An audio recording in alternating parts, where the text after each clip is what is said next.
Welcome once again to the Cow Report. Of course, I'm your host, Chuck Lee, and we're coming to you live from the beautiful former tire factory where Uni, Roy, and Al made tires for many, many years. This is the Cow Report, and I'm your host, Chuck Lee. This is August 19th, 1996. I don't know where that April came from. I guess I was thinking about Fred and April Fool's Day and all that stuff, because he pulled a fast one on me last April 1st. But with me, as usual, is my rusty, trusty sidekick, Fred, the true Stafford.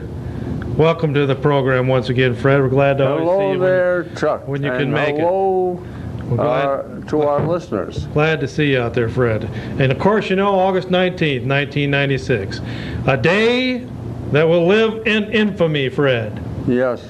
It's the day when President Clinton got a birthday present, since this is his 50th birthday today. He got a president. The governor that succeeded him in Arkansas was given probation. Of course, he's under house arrest for 18 months, has to pay back over $250,000 that he stole from the Small Business Administration with the help of the Clintons. But he's home tonight, dying of some kind of liver disease, and so they decided to let him die at home unless he gets a liver transplant. He's a goner. But the sitting governor of Arkansas was given a fairly light sentence. The other half of the duo that was found guilty down there was given. They're gonna change and not sentence him till November 18th, I think it is, right after the election, because he's cooperating with the special counsel, Kenneth Starr, and it looks like they're gonna indict Hillary first and then possibly the president. If they're going to indict Hillary, it'll be before the election, but I don't know if they're going to be able to indict the president before the election. But McDougal is squealing his silly little head off right now. He doesn't want to go to prison for 10 years, so he's talking big time. But this is on the president's birthday, so he got one bit of good news. Tucker, they don't know for sure if he's going to testify against the president, but it looks like McDougal is, and so it's a mixed set of circumstances. And of course, Fred, this being August 19th, 1996, we always like to talk about things what happened on this date in history. Yes. And besides that, Fred, boy oh boy, have we got a lot to talk about tonight, as usual. And we've been doing this now for what, 25 years? Somewhere in that neighborhood?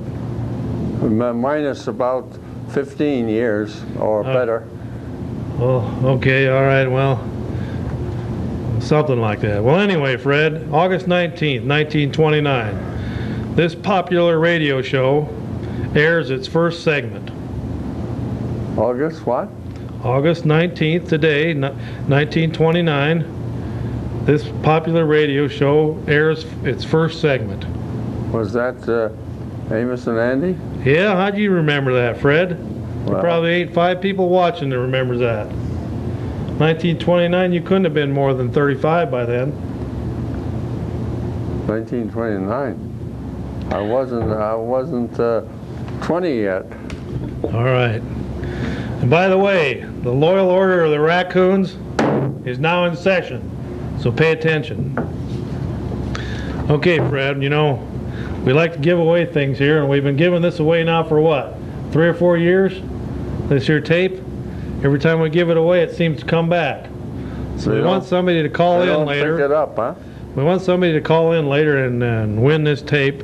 But first of all, Fred, we haven't called this person now for about a month, so we thought we'd call. Maybe it's been 6 weeks since we talked to her. And of course, you know who we're talking about. Yes. Lorraine. The Truth Lee. Lorraine the Truth Lee. And she always has something on her mind to tell the viewers about. So Lorraine, are you still there? Yes, I'm here. Okay, we called Lorraine just before the show started there, so we wouldn't have any conflicts on the telephone there. And of course, in the control room is my other rusty, trusty sidekick, Roy the Truth Rogers. Hoff, Senior. Yeah. And of course, he got that name because he's a distant cousin of Muammar Gaddafi from Libya.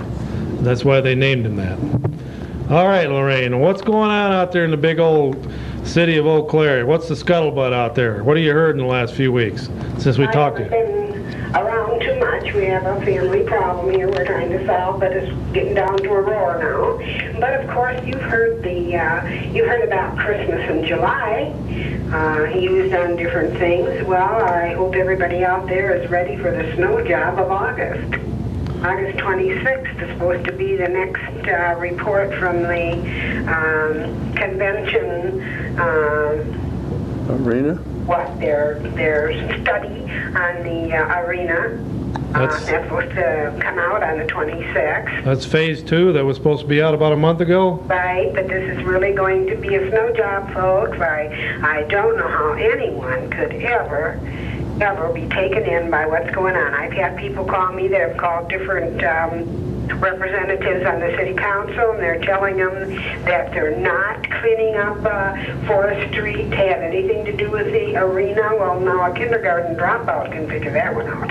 And this has been going on since I was on the city council. I cornered them on that when they first started doing all this. Well, we put a lot of money into an arena already. All these different studies they've had, it could have almost been built by now. But I was amazed by that thing that was in the paper about all these acres and acres. Evidently, they... 26 acres of parking. Well, no waiting. 26 acres. Right. But you see, when I called their bluff on the parking ramp that would have to be city paid for parking and things, well, now they know they can't afford that, so they're going to spread it all the way downtown. I just don't understand why, when we see an article in the paper from Don Norrell that we're going to have to raise taxes for police protection and for fire protection, and it's going to raise, and we're going to have problems with this and that they are even thinking of taxing people using money for something that's a pie-in-the-sky pipe dream. Well, you know, Lorraine, there are some pretty big things on the skillet right now. They're on the burner. They got that park that they're just spent over $1 million on, and then now they're talking about expanding bus service. When you see those big old dinosaurs running around town, probably about 75% of the time empty. They're going to expand that so that they'll be empty 85% of the time, and they're going to expand the route so they can have more empty buses and hire more people to drive those empty buses around town. Then they want to add 20 cops on the force so we can get 20 more cops writing tickets. And of course, they want to have 20 more firemen to put out the same amount of fires that we have right now. There's no increase in the fires to speak of.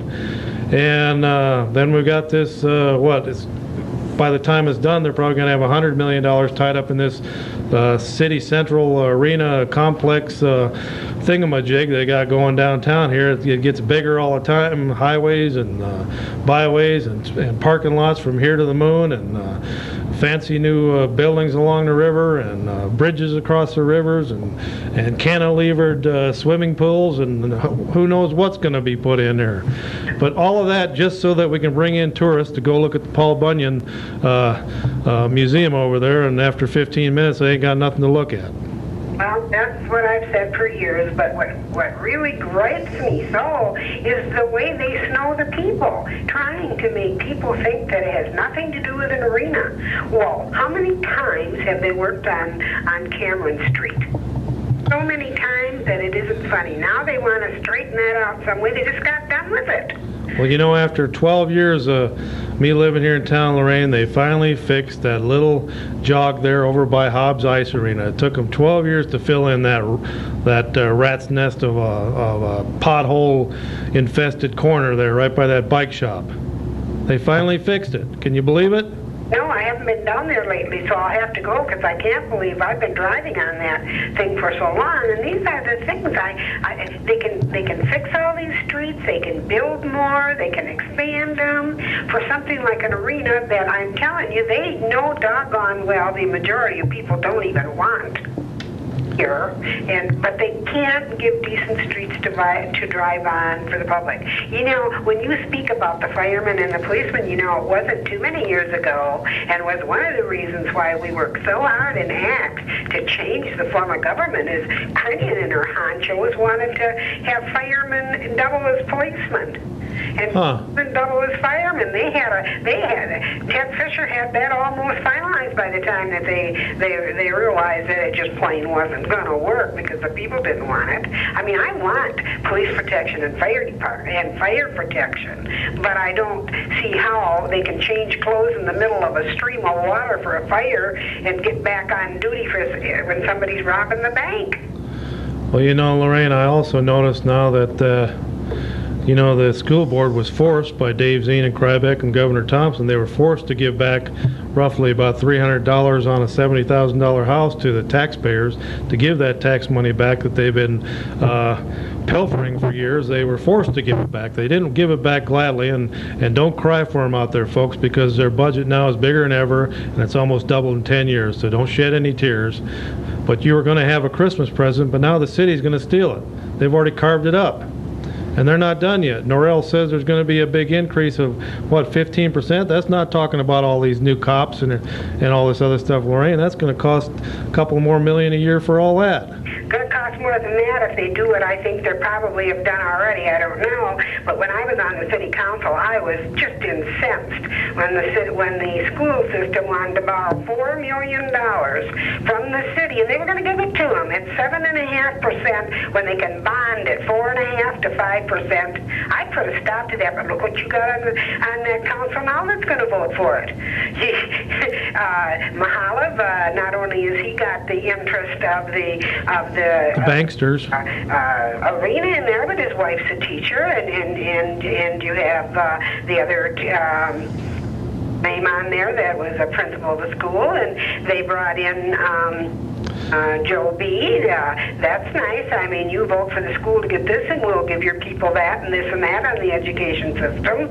I tell you, if they run short, you're going to find another great big loan floating around there from the city, and to me, that's double dipping. If Janice Haywood said to me, well, wouldn't you rather have the city have it than a bank? I said, not at 2.5% to 3% more than I'd have to pay back on $4 million.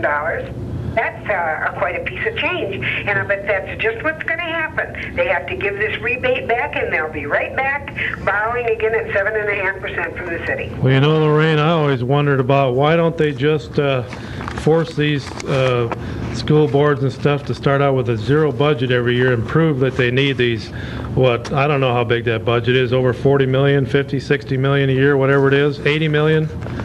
It's ridiculous, whatever it is, but they ought to make them start at zero every year. And then, it is a little bit hard, though, Chuck, in all honesty, to have a zero balance because of emergencies. I mean, you start at zero, though, and then you add on the things that you actually need, right. And they have to prove each one of them. The way they do it now is they say, we've got all these conglomerate of programs, we've got to have these funded, and then plus we have to have a cost of living increase, plus we have to have a little bit of inflation here and there, and okay, so we're going to make the budget jump 10% every year. If they start at zero and they have to prove each year that they need all that stuff, maybe the budgets wouldn't be so ridiculously high because they never go down. The school board budget... And when you put in a new tax, like they're going to fight like the very old Sam Devil to get, because again, I tell you, Don told me, and he's always been upfront with me, the only way you're going to get an arena in here is sales tax from the county, and they give them the money. And that's just what's going to happen. You watch and you see. They're doing things with the landfill. They voted now to sell the center of care. They really shouldn't need a sales tax, but let's wait and see what happens. Okay, Lorraine. Well, I know you always keep on top of these things, so we'll call you back again. Fred here's itching to get some of these. Yeah, well, just remind everybody to read their paper or whatever on August 26th to that August snow job. So that'll be in the August 27th paper, probably. After the big, after they roll out the red carpet and tell us how great it's going to be. Right. Well, thanks a lot for letting me call you and sharing what's going on out there in the big old world of Eau Claire. And you know, Lorraine, I'll leave you with this parting thought. You know, when they get this arena and they bring in these thousands of people, and then they take them around to the city. You know, you can only stand there for 15 minutes and look at Hank Aaron's statue over there at Carson Park. Then there's not much left to do. Well, maybe they'll have the great big new buses in there and they can take them for a ride. Yeah. Okay. All right. Well, thanks a lot, Lorraine. You bet. Bye. Bye now. Okay, Roy, you can put up the phone number there. We are open for calls now, and I'm sure they will flood in as usual. And Fred, what do you got there tonight? I know you've been itching to tell us about it. Well, what you got, I'll just see, taking a stand, and this is about the treatment that they gave Michael New.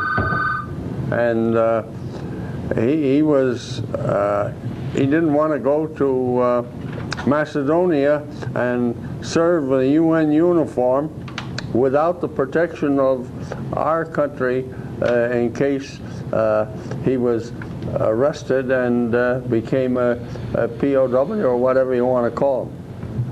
He wouldn't have the same restrictions on an American serviceman.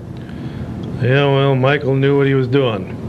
All right, well, Roy, what's the phone situation? Okay, well, before we get that first phone call, Fred, you know, we just saw the Republican convention, and they electrified the whole nation when they picked Jack Kemp for the vice presidential candidate. And a lot of pro-life people are happy, and a lot of football fans are happy. And of course, there's there may be the 1% of the people out there watching the football game tonight. Of course, the rest of them are watching us. And so I'm sure all you football fans out there that are watching tonight, you remember Jack Kemp out there when he was a quarterback for the Buffalo Bills and I think it was the San Diego Chargers. So he's got people know him on both the West Coast and the East Coast, but he's also a good conservative politician. He's pro-life and he's a good speaker, Fred, and he's going to carry the day. When you look at that ticket, you got to remember that Bob Dole voted for what Clinton wanted, so there's not going to be any change there,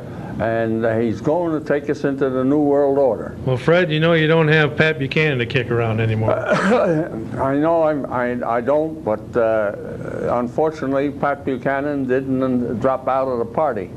Well, he endorsed Bob Dole, so there you have it. That's not going to get him a whole lot of votes either. Okay, well then you're just saying that Pat Buchanan didn't have that much strength to begin with. Hey, Pat Buchanan had a lot of strength, but he didn't use it and take it out of the...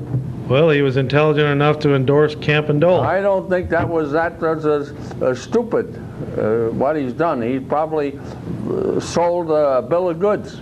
Well, maybe you got into some of the wine there. Well, anyway, Fred, the polls show that Dole nearly even with Clinton. And this was at 6:15 tonight. I think we ought to tell the people that Dole is not what they're trying to paint him to be. Well, it's either him or Clinton or well, we can vote for Perot, or we can vote for Howard Phillips. Here you vote for Brown. Here you got two pro-life candidates on the Republican side, and you're going to vote for a pro-abortion Perot. No, I said that's what you can do. We all got Howard Phillips is pro-life all the way. Well, that'll get you about 200,000 votes nationwide. They may get more. Okay, the Republican nominee Bob Dole received a substantial boost from last week's Republican convention and is now within striking distance of President Clinton, according to two new polls released Monday. The ABC poll has Clinton ahead by 4 points, and there was a Newsweek poll that came out Sunday which has Clinton ahead by 2. And what else we got here? The ABC poll shows 44-40 with independent Ross Perot getting 11%. Dole actually led Clinton by 10 points among white men and 5 points among white women, but the president had the support of 80% of the black voters in the poll, which had a margin of error of 3.5%. Clinton led Dole 48-41% in a CNN USA Today poll, in which Perot trailed with 7%. 2 weeks ago, Clinton had 52-30 for Dole and 12 for Perot. So things are really tightening up here, Fred, and I kind of look for the polls to actually show. In some polls, you're going to see Dole ahead by 1 or 2 points before the August 26th convention in Chicago. Got to realize that Dole voted for the CARE bill, which they have been prosecuting the pro-lifers who were trying to picket legally the different clinics. Well, Fred, I just saw a new bumper sticker the other day. It says Clinton and Leavenworth for 96. And another one said Clinton gone in 96 instead of Clinton Gore. Mm-hmm. So there you have it, Fred. So you can either pick two abortionists, Dole and Kemp and or not Kemp, but Gore and you got Clinton. the other man. You got the other man. You got our friend and your friend, Howard Phillips. And he's going to get 200,000 votes if He's he's going lucky. to get more than that. He's going to get 201,000.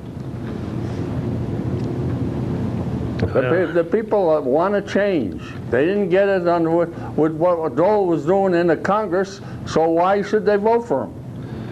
Okay, well, you know, Fred, there it is. He gave us GATT and he gave us NAFTA. And 500,000 jobs went south to Mexico. Who, Clinton? Yeah, he did that all right. Yeah, but that was done by Dole. Okay, August 19th, 1981, we're going to ask this caller.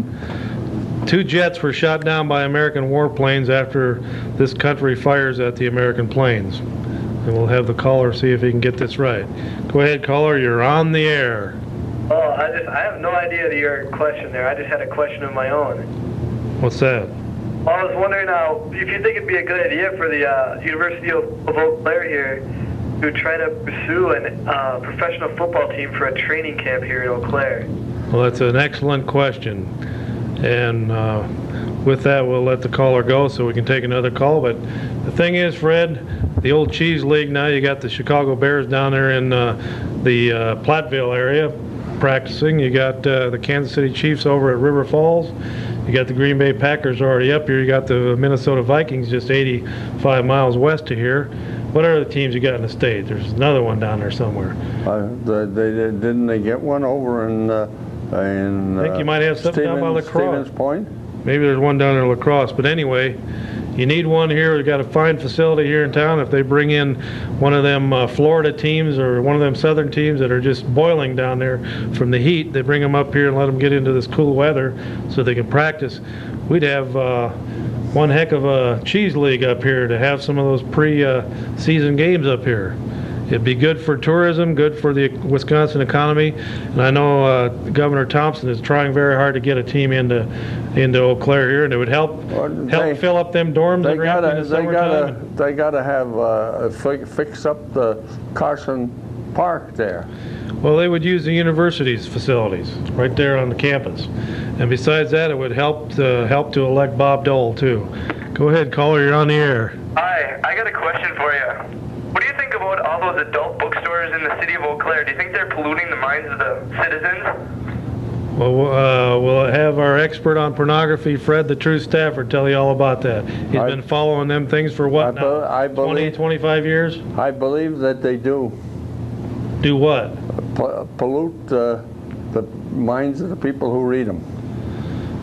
Yeah, well, we did a study on that, Fred, and what did we come up with? About 22 stores, videos. And I think that there's one more now that's in the business. 22 video and magazine and dirty bookstores in town where X-rated videos are rented or sold, X-rated magazines are sold or rented. I think they're sold, or just videos are rented.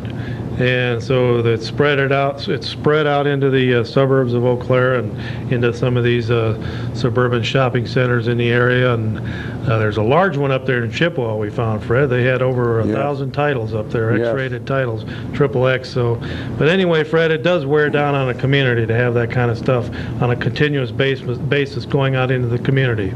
God says thou shalt not. That's true. We even had the Episcopal bishop here in town help picket. I don't know if Father Minor never got on the picket line, but I know Bishop Wantland did.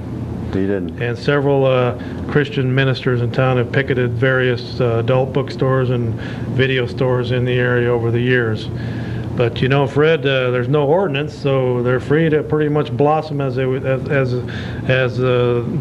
like. And there are a little bit of ordinances on getting too close to schools and daycare centers, I think. But other than that, they're pretty much open up anywhere they want to in the city. So evidently, Fred, there's a demand for it, or there wouldn't be 22 of them pushing it. And that's unfortunate.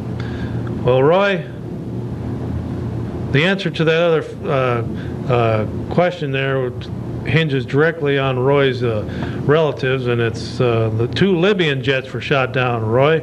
Some of your distant relatives over there in Libya, 2 Libyan jets were shot down August 19th, 1981 by American warplanes after the Libyans fired on American planes. What jets? I thought they were U.S. jets. No, 2 Libyan jets were shot down after they fired at the American planes. The Americans went in there and just blew 2 of them away with no problem. Okay, caller, you're on the air. Yes, I have one comment I can make before I, ask my question here. I'd just like to thank the Lord for getting Steve Gunderson out of the running office. But I was downtown the other day, beautiful Eau Claire here, and I saw some guy at the raccoon hat out, and it looked like Fred Stafford. He was going towards that bookstore. I don't know if it was Fred, but I know that's very disgraceful place. I just think that they should get rid of all those places because they have polluted the society and the clean cloud. You know that guy, Fred? No, Is he hanging around the Legion down there? I don't know. Thursday nights, card parties? No. All right, well, we still have this tape here that nobody seems to want. And of course, this tape is Ralph Reed, the Christian Coalition, and you'll be hearing more about him as the race here heats up. He plays a major part in some of these campaigns. So, Fred, there it is. The polls are pretty much tied up now with a margin of error. They're pretty much a close race here. Of course, the Democrats will pull ahead now after their convention here at the end of August. And then after that, it's going to be a horse race right into the White House, who they're going to decide who's going to be in the White House when the year 2000 rolls around. Is it going to be Bob Dole, Jack Kemp, or is it going to be Bill Clinton and Al Gore? The decision is up to... It's going to be Howard Phillips. And your wildest nightmares. Go ahead, caller, you're on the air. Yeah, I was watching your show, first-time watcher, first-time caller. I'd just like to make a quick couple comments. Number one, I thought the Republican convention, that's turning into a joke. I think the Democratic one will also be a joke. And the other thing is, I was kind of wondering if Fred's got a snootful, because he sure sounds like it, and I think if he does, he should get off the air. All right, Yeah. Fred, there it is. Now, what do you got in here? Water.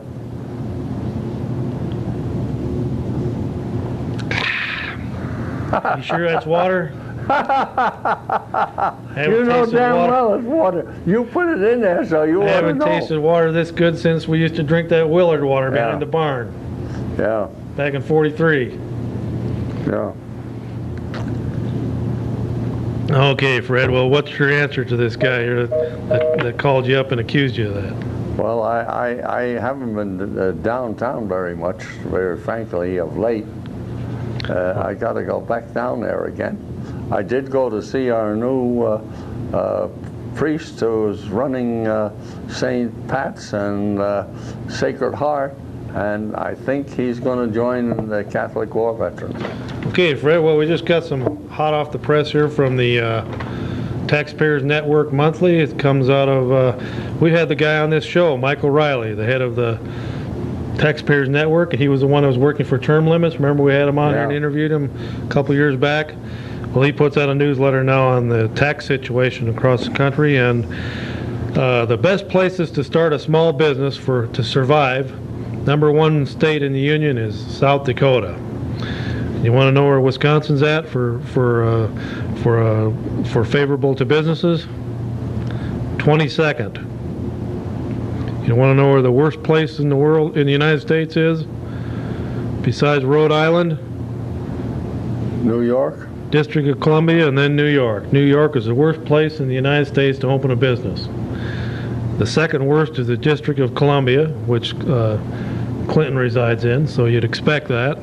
And then the third worst is Rhode Island, but the fourth worst, and the biggest state in the nation, California, is not favorable to opening a business.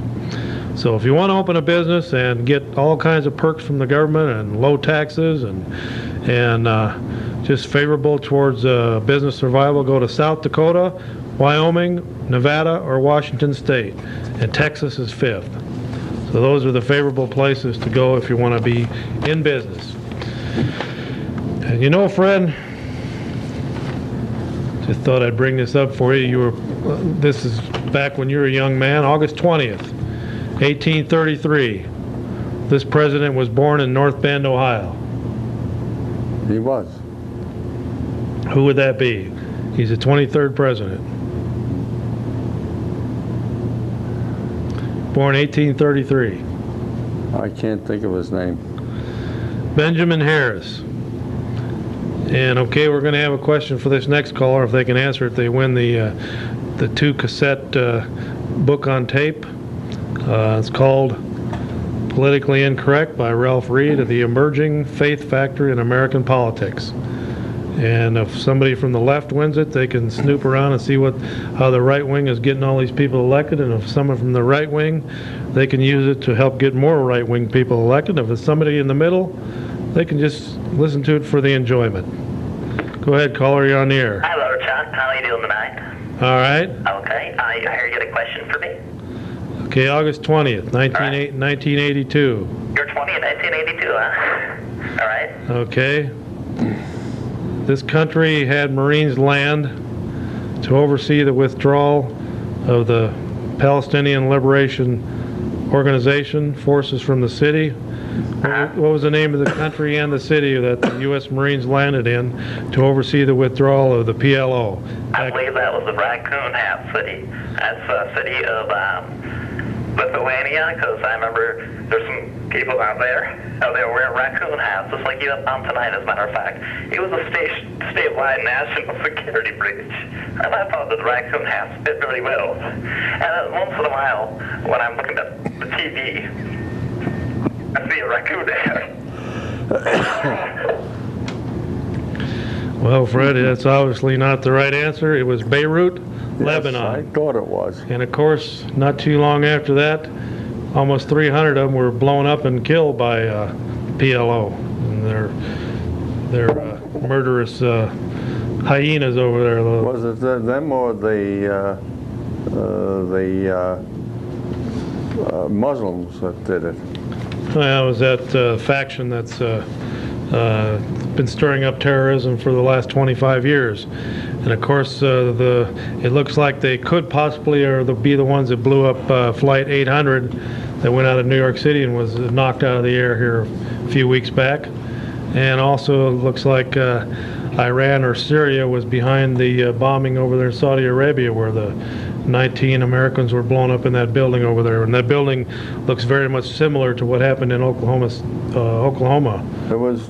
I thought they had evidence that the Saudi Arabia had citizens of Saudi Arabia did it. Yeah, I think they've got some arrested over there, but it looks like there's what could be possibly happening is the October surprise that Clinton has for the American people. There's scuttlebutt on the internet that he is going to pick a fight with Iran by bombing some of their strategic targets over there in retaliation for their supposedly blowing up that building in Saudi Arabia and killing our Americans, and also knocking that plane out of the sky. It looks like Clinton's going to start a little war so that he can get reelected. And you know, he's not the only president that's used that ploy, Fred, over the years. It always seems to get people to rally around the president in a time of an emergency, put the troops on highest alert, start calling up troops, show pictures of the troops kissing their wives and girlfriends goodbye, and then hopping on the planes and flying halfway around the world to get involved in some kind of police action that we shouldn't even be involved in. Go ahead, caller, you're on the air. Roy, you got something there? Hello. Hello, you're on the air. Hi. What did you say? Jack Kemp. Who was the calls with what football team? Jack Kemp played. He was quarterback for the Buffalo Bills, and then I think after that he was quarterback for San Diego Chargers. I believe it was back in the. He retired back in the early '80s, I think it was. And he was also the president of. I think he retired before that. Well, he's 61 now, so it's been at least 20 years probably since he retired. Those are putting out some good men there, I guess. O.J., Jack Kemp. Good Yeah. company. As a matter of fact, they might even played on the same team there. Jack was the quarterback for the Buffalo Bills. Of course, you know, Buffalo, it snows like crazy there too, so it just kind of it's kind of like Wisconsin. It either makes you or breaks you. I don't know if I'd set up too many of these football players as heroes lately. Michael Irving, OJ. Who else has been good lately? Warren Moon. Yeah. Jack Well, you know, Jack Kemp was the head of Housing and Urban Development and cleaned up a scandal-ridden agency and started turning over housing to the people who lived in the housing, let them set up their own cooperatives and let them start purchasing those housing units so that they could have some pride in ownership of their own properties. And that was, Kemp also invented what's called the enterprise zone, which we have right here in Eau Claire right now. With this area we're in right now is an enterprise zone, and so is the area that they're looking at putting the arena in. That downtown area is an enterprise zone. What it does is it invites businesses to come into an area that's blighted or run down and open up those areas to tax breaks for hiring people and to get those businesses back, get those areas back going in the right direction. And so he's one of the authors of that concept. And also he was the author of the Kemp-Roth tax cut back in the early 80s, Fred, that created 20 million jobs in the United States in just 8 years. You remember that tax cut that Reagan implemented back? Yes. What was it, about 82, somewhere around there? Actually, Yeah. It was in 6 years they created 20 million jobs. The roaring 80s, remember those, Fred? Okay, caller, you're on the air. Yeah, quick question for you here. What do you think of, I just saw a clip on C-SPAN tonight about the setup of the Democratic National Convention. I mean, they're showing guys setting this thing up. I mean, are we getting that hurting for news here, or what's the story? On C-SPAN? Yeah, well, you know, the Democratic, guarantee you the Democratic Convention is going to be choreographed just like a Broadway musical. And Hillary will probably even sing Old Man River as she thinks about her upcoming indictment and going off to Leavenworth. Of course, I guess in some of the private meetings she's had recently, she made a statement, well, is that SOB Gore going to pardon me if he's named president and Bill and I have to leave office and I'm indicted and go to prison? Is that SOB Gore going to pardon us? So they're getting a little shaky. Of course, you know, there was 2,000 pages of information released by the White House that they stonewalled back in February. They were asked for by a House committee to investigate the firings in the travel office and some other shenanigans that the White House is up to. Well, they stonewalled and brickwalled those papers being released from February up till just last Thursday, when they were released, and lo and behold, it 100% contradicts Hillary's testimony, saying she had nothing to do with the firings, and the White House's own papers prove that Hillary will be indicted for perjury. Go ahead, caller, you're on the air. Hi there, Chuck. Got something to say to you here. I was watching this movie this one time, and these people, there's like an animal movie here. See, they got that sticker. It says, That was Bob Jensen, Fred, from down there at the American Legion. You remember him. Okay. I didn't know he was drinking that heavily again. All right, Fred. August 21st. I guess I'm going to have to ask you, Fred. Nobody out there in the audience tonight seems to know that what the answer is to this. 1878. This association was founded.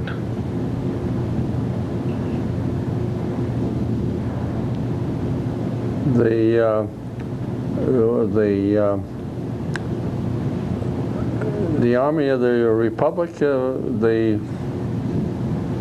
that the one? Well, you were close, but you didn't win the tape. It was the American Bar Association. American Bar Association. Of course, those guys have been drunk ever since they formed it. Yeah. All right, Fred. Well, you know, remember a guy named Livingstone, the Livingstone case Yes. agent Yes, who quit the FBI? Yes. A 24-year FBI special agent who blew the whistle on illicit drug use by D. Craig Livingston and other top Clinton White House officials retired August 2nd, citing political retaliation as the reason. M. Dennis Scumlimbrini, whose 1993 interview notes implicated First Lady Hillary Clinton in the hiring of Mr. Livingstone. As White House Personnel Security Director said, unjustified changes in my professional assignments and assaults on my career over the past year have been difficult and more than any agent should have to endure. His retirement came 2 weeks after 2 high-ranking FBI agents were sent to his home in Haymarket, Virginia, to interrogate him about the notes implicating Mrs. Clinton. House Republicans condemned the FBI action as intimidation. So yeah, there you have it, Fred. Yes. Not only does this White House have 200,000 names on their enemies list in their computer hard drive, in their computer setup, which they spent something like $5 million setting up. It's a 200,000 name hit list of friends and enemies. Not only that, but they've taken at least 900 files from the FBI illegally under the Privacy Act. It was all 900 files were illegal. But now they're using one set of FBI agents to harass another set of FBI agents, one set of Secret Service agents to harass and intimidate another set of Secret Service agents. They're using one set of state troopers in Arkansas to harass another set of state troopers in Arkansas that just won't keep their mouth shut. So we have a situation here, like Fred, where they're turning agencies members against each other to protect the Clintons and keep them out of Sing Sing. Like I say, Fred, the bumper stickers is going to get out right now. Clinton and Leavenworth in '96. Go ahead, caller. You're on the air. Hi, I was wondering, what do you guys think about people that deal with animals getting paid more than people that help people? In Happens a lot. what way? What animals? Like veterinarians get paid more than nurses and stuff sometimes. What do you think about that? In what? I mean, veterinarians taking care of Animals and people that take care of people, I think should get paid more than people that just take care of animals. well, which veterinarians are making more than doctors? I don't know. Huh? What do you think about that, Fred? Well, I don't know if that's wholly true. It seems to me that the doctors get plenty of money for what they're doing. Well, not just doctors, but other people in the health professional. Nurses? Yeah. Well, nurses getting what now? 30, 40, 50 bucks an hour? At least they do out the they're center not of getting care. that. I don't think so. No. They That's just a were rumor I making heard. around $9 an hour. Nurses? Yes, Registered nurses? yes. Huh. I didn't think things were that bad. Well, So are you in favor for comparable wages for both of them, or? well, you know, some people, their pets are more important to them than babies. You know, a lot of the animal rights kooks out there, they're mad at me for wearing this raccoon on my head. Of course, this is a roadkill, but they still think that there's something wrong with that. But then you ask them about where they're out on the abortion issue, and most of the times they're pro-abortion. So they don't mind ripping a baby out of a mother's womb and sticking a hypodermic needle in the baby's head and sucking the brains out, and then pulling the baby out dead. But the baby was alive before they stuck the hypodermic needle in it. They don't mind doing that, but you step on an ant, and boy, you're in big trouble, Fred. Yes, So what do you think about that? right. Okay, what do you got there for a short one before we take the next call from our enlightened I was viewers? just looking at the Conservative Book Club recommendations that's going to come up for, you have to subscribe if you're going to get them, by September 11th. And Backfire, a reporter look at affirmative action. It's ABC News correspondent. That's a pretty good book. In there, they also have one reclaiming morality in America. And that's $4.95 if you buy another book.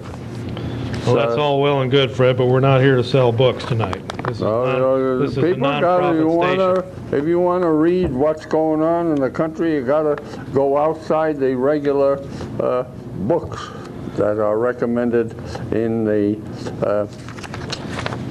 Okay, Fred, now what's the death toll on Secret Service agents in the Clinton administration? Another one died Saturday night. I don't know. I think 4 of them died down in Waco. Yeah. Was there any that died out there in Oklahoma City? I don't think so. 'Cause I know several have been reassigned that saw some of the shenanigans and the perversion that were going on in the White House. They were quickly reassigned to outposts like Alaska and Oklahoma City. I think there was at least one that died in Oklahoma City, Fred. I think it was one that had been reassigned from the White House. But I bet that it's getting close to 10, the number of FBI agents and Secret Service that have died since Clinton's been in office. And the one that died Saturday night was in a cargo plane that hauls around the president's bulletproof vehicle and some of his sound equipment for his saxophone and stuff. There was about 8 or 9 of them in a great big cargo plane. It's similar to the one that landed out here at the airport when George Bush came into town and had the train ride that ended up in Chippewa there 4 years ago, and then he hopped in his limousine and drove out to the airport, and then they flew off in the Air Force One while the cargo plane loaded up his bulletproof limousine and then flew off. Well, that's probably the same plane that went down in the mountains out there in Jackson Hole, Wyoming area. Crashed into the side of a mountain, but there was a Secret Service agent on board with that cargo plane. So no telling what happened there, Fred, but that's the way things are. August 19th, 1996, as Walter Cronkite used to say. Okay, we're going to take another call here, Freddie, and then we're going to ask what happened to that scandal over there in the White House, or in Congress back there a few years back when all them congressmen got caught writing those bad checks, including Newt Gingrich and Steve Gunderson. Whatever happened to that, Fred? Go ahead, you're on the air there. A little feedback. Turn down your radio and TV and your sound equipment. Are you still there? Yeah, I am. Okay, you're on the air. Okay. What does this show really have to do anything about? Point of it. Well, this is the Loyal Order of the Raccoon, and Fred is vice chairman now. And if you want to sign up, just call him. What's your number, Fred? I don't have a number. Okay, Fred had his phone disconnected last week, but if other than that, this is the Cow Report. We've been on now, what, 20, 25 years that I know of. We have not been on that long. And of course, we'll be coming into the fall season here, and we compete head-to-head against the football games on Monday nights, and we try to lay out a good program, and every once in a while we'll bring in a national figure by radio, or by telephone or in person to come on the air, and we like to keep things hopping around here. But you know, Fred, the CIA is probing Mena, Arkansas right now. Good. The CIA has decided to investigate its own possible role. So that's like putting the fox in the chicken coop and then telling him to investigate himself and ask himself why he's got chicken feathers and blood all over his mouth. But anyway, the CIA has decided to investigate its own role in the drug smuggling at an Arkansas airport when Bill Clinton was the governor. The probe comes as R. Emmett Terrell, editor of American Spectator magazine, released a book called Boy Clinton, The Political Biography, in which a number of named sources say Mr. Clinton was aware of illegal activities in the Mena, Arkansas airstrip in the 1980s. CIA Director John Deutsch ordered the internal review because a House committee is looking into the subject, Gannett News Service reports, citing CIA spokesman Dave Christian. Mr. Clinton has categorically denied having anything to do with events at the airport. Last year, Mr. Terrell spotted the president at a restaurant and reportedly became engaged in a heated conversation over Mena. So there you have it. The reporter for the American Spectator got in an argument with the President of the United States over the President's role in the smuggling in of tons of cocaine into Mena, Arkansas, and the smuggling of arms and other supplies, medical supplies, down to the Contras in Nicaragua during the Nicaraguan Civil War that raged down there. So things And they're also, John Deutsch, the CIA director, has talked about resigning and going back to Justice Department or the Department of Defense. He's on the hot seat over some of these allegations. He doesn't want to be caught in the middle of it and have to help remove his own president from office. Go ahead, caller. You're on the air. Yeah, I don't know. I'm just really concerned about the gang violence in Eau Claire here. I mean, it just seems like it gets worse and worse. Well, you know, I was wondering about the gang situation this summer. The Leader Telegram hasn't reported anything, and the police have been quiet. I know last winter and fall and into the spring they were talking about all the gang activity around town and how they're linked to the Minneapolis gangs, the Milwaukee gangs, and now the Chicago gangs, and that this area, all of a sudden now they're talking about in the paper again that this area is becoming a magnet for some of the big gangs to set up their drug operations and their crack cocaine operations here in town to start selling that poison to our local young people. And I guess they've already got a toehold here in town. The police and the detectives and the informers and stuff are watching the situation, but there's been some menial arrests, but nothing big. So what do you think about the gang situation? Are there gangs here in town or not? Oh, there's definitely gangs in town. I mean, it just seems like the Hmongs and stuff. I mean, just hear a lot about the Hmongs and stuff, and I don't know, I'm just really concerned for my safety even, you know, like at night and whatever. Or like on the north side. Well, on the near north side here, right north of the post office, I've talked to people who live in that area, and they say they still feel safe up north of the Burger King area in there. But you're talking farther north? Well, I mean, just yeah, the whole north side, you know, just kind of like go over by. Well, see, you can hire 20 cops and put them in cars, but that ain't going to help stop gang activity because they can see the cops coming a mile away. Right. And what you need to have again is neighborhood watch programs where you've got CBs and you've got people who live in those neighborhoods that are watching their street corner and they're talking to the guy a block away with a CB. And we can even get some of them cell phones that President Clinton wants to give the neighborhood watch organizations and set up 5 neighborhood watch organizations in Eau Claire. And I'm sure Fred would be willing to be on it in his area, and I'd be willing to be on it in my area. I live over on the kind of over in the Mike's Smokehouse area, and I'm sure that there's all kinds of people that volunteer one day a week or one day a month to help set up a neighborhood watch situation so that you can keep watch of the activity of the gangbangers and the people that are breaking in areas, and we can get it under control. You ain't going to do it by hiring 20 cops and putting them in cars. Right. I think everyone needs a chip in and do their part. And it'd be a lot cheaper to do it that way. What if you have 5 neighborhood watch areas in the city and you need 20 CBs and some CB bases and a dozen cell phones for emergencies to call the police and the ambulances and stuff? What's that going to cost compared to several million or over $1 million for 20 new cops? What do you think Clinton's doing about it? Well, he said he would provide the cell phones for it, but he's encouraged neighborhood watch programs, so you can't hold that against him. But it ain't just putting 100,000 cops on every street corner. I think it's still neighborhoods and people living in neighborhoods, and their kids are in those neighborhoods, and that's your first line of defense. And if you need to have a shotgun in your house, so be it. That's why we have the right to keep and bear arms to protect our own households. But the neighborhood watch thing is unarmed citizens watching their neighborhoods and sharing the knowledge of goings-ons, and to watch out for that guy and watch out for that car that's been in that neighborhood, and keeping track of who's in the neighborhood and at what time, and you'll cut down on the crime real easily. Right. One other issue concerning about the kids, and this one even the more little children. What about like the subliminal messages in Disney movies, like the sexual innuendos and whatever? Hear much about that, or what do you think about that? I've heard a little bit about some stuff on Saturday morning cartoons, Right. but I haven't heard too much about the subliminal stuff in the Disneys. What have you seen? Well, you know, just like on the cover of one of the Disney movies and things that they say that you're not really easily supposed to pick up. You know, just sexual stuff. Oh, yeah. Really appropriate, I don't think, for the little kids. Pick up.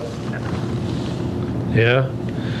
Well, you know, the Disney has changed hands since Walt Disney died now. It's not in the same hands as when Walt Disney had his legions of people sitting down, hunched over drawing boards, drawing out those cartoons, page after page of those color cartoons, and then make them into motion pictures. Things have changed now with computerization, and of course, Hollywood is big business now. And you know, there's I think there's one of the subdivisions of Disney has some R and soft porn movies that they're putting out, but you know, Disney's changed hands now, so things change. So somebody will come and fill in the void there and produce good quality films for the family and for children. It's because there is a demand for them. Even Saturday morning, half of those cartoons seem darn satanic. Yeah, they're either satanic or they're it's a lot of violence, a lot of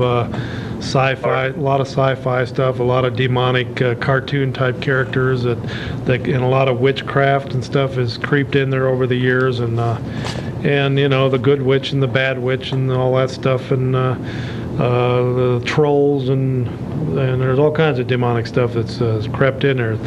And I just kind of liked it when the old magpies were hitting each other over the head with the rubber hammers and stuff. Yeah, those are the good ones. All those old cartoons, and Elmer Fudd and Bugs Bunny and Roadrunner and that stuff there. Well, that, you know, that seemed to be good enough, but now it's all this highfalutin, whatever you call it, Rangers and all that stuff. It's Any more from Power Rangers? Power Rangers, yeah. But yeah, it is a very violent situation on there, and you know, I think even Tipper Gore tried to clean that up before she got muzzled by Hillary. So, we better go here now, Fred. What do you got there? Well, you got any announcements coming up? You got any big parades coming up, or the big beware, Eau Claire? There's going to be what, 4,000 motorcycle people coming into town this weekend? And there's Of course, these are the clean-cut business types at Harley Owners Group. in October, the Right to Life is going to have its meeting, probably in over in Altoona, in St. Mary's School. Okay, yes, we have to remember that. And that's the big annual meeting. Who's the speaker this year, I Fred? don't know. Well, another thing is, Fred, did I mention that we're still selling Flavin' Pop at funeral homes and gas stations You are? everywhere? And of course, you want to sing the jingle, or you want me to do it? You go ahead and sing it. All right. Flavin' Pop, Flavin' Pop, Flavin Slop. I don't drink slop, drink Flavin' Pop, the thinking man's drink. Found at fine funeral homes and gas stations everywhere. After you drink it, you won't be thinking anymore. And of course, Fred, we finally had the old heater or the air conditioner just kick off now here at the end of the show. So we're sorry, we apologize for all that background noise tonight. And we're going to take one more call and then we're getting out of here. Go ahead, caller, you're on the air. You had talked about how you had so many problems with the protesters outside of the porno shops, and then you went on to talk about how you felt about abortion. Don't you think that the people that protest out in front of Planned Parenthood, don't you think they have a right to be there too? You bet. Yeah, as long as there's no violence. Okay, well, and then now you're talking about violence. You said it's okay for people to have a shotgun in their house. Let's say I'm walking down the street and somebody thinks that I look funny, so they're going to pull out a shotgun because they think I'm a gangbanger. Well, now you're just daydreaming. You must have been smoking some of that crack cocaine they're bringing into town. I didn't say anything like that. I said your home is your first line of defense. That's your castle. Somebody kicks in your door and comes at you with a knife or something, you have to protect yourself because there's no cop can get to your house in time to stop something like that from happening. There's a first line of defense, and that's your responsibility as the head of your household, whether it's a male or female. You have to protect your own kith and kin, right, Fred? Yes. That's went back for centuries, for thousands of years since the beginning of time. The household has to be protected by the breadwinner or the strongest person in the home to protect it from outside forces that would try to destroy that home. And And that's why we need the right to keep and bear arms. I didn't say anything about shooting somebody walking down the street. All right, well, thank you very much for tuning in tonight. Of course, this has been the Cow Report, August 19th. We want to thank Roy Rogers Hoff and all of the other ladies and gentlemen that help on this production, and we'll see you again right here 2 weeks from tonight. Adios, amigos and amiguettes.